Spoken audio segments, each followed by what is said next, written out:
আজকে আমাদের গন্তব্য চট্টগ্রাম থেকে চকরিয়া হয়ে আলীকদম।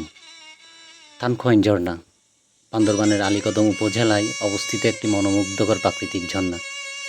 ঝর্ণাটি থানকোয়াইন জিরি হতে উৎপন্ন হয়েছে এবং এর স্বচ্ছ জলধারা ও চারপাশের সবুজ প্রকৃতি বেশ মায়াবী। থানকোয়াইন ঝর্ণায় পৌঁছানোর জন্য আলীকদম বাস স্টেশন থেকে টমটমে চেপে চলে গেলাম আমতলীঘাট। সেখান থেকে 2 ঘন্টার দূরত্বে দুশ্রী বাজার হয়ে প্রায় 1 ঘন্টা ট্রেকিং করলাম। পথে সবুজে ঢাকা পাহাড়, টোয়াইন খালের মনোমুগ্ধকর দৃশ্য ও পাহাড়ি জীবনের ছোঁয়া আমাদের নিয়ে গেল সেই কৈশোরের সালোল্যময় জীবনে। ট্রেকিং শেষে ঝর্ণার স্বচ্ছ জলের ধারায় স্নান ও শান্ত পরিবেশ সব ক্লান্তি ভুলিয়ে দেয়।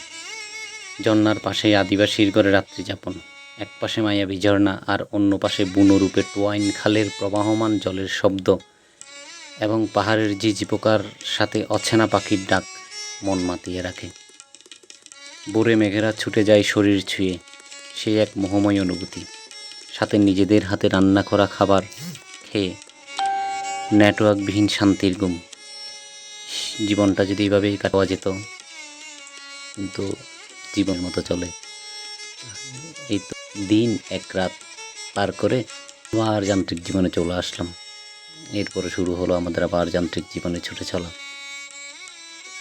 পরে কোনো একটা সময় পেলে আবার ছুটে যাব এর কোনো একটা ভিতরে।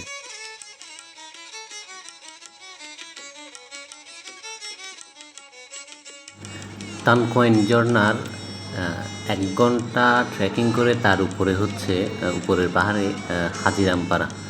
তো আমরা হাজিরামপাড়া যাওয়ার প্ল্যানিং থাকলেও আর যাইনি। তবে সেদিন ভোরে মানে পরের দিন ভোরে আমরা একটু হাঁটার জন্য, বিশেষ করে ভোরে 5টার দিকে সব বন্ধুরা ঘুম থেকে উঠে গেলাম। উঠে হাঁটার জন্য হাজিরামপাড়ার অর্ধপথ পর্যন্ত গিয়ে দেখলাম এই যে মেঘেদের লুকোচুরি, এবং টুকটাক কিছু ভিডিও করে নিলাম, যেগুলো আপনাদের সাথে শেয়ার করছি। এবং সেখান থেকে টোয়াইন খালের টা কি যে মারাত্মক পরিমাণ সুন্দর লাগছে, যে সকালের মেঘগুলো আমরা অনুভব করলাম যে আমাদের গায়ের উপরেও কিছুটা মেঘ চলে যাচ্ছে। আর দূর থেকে দেখা যাচ্ছে গতকাল রাতে দূরে কোথাও মনে হয় বৃষ্টি হয়েছিল। তো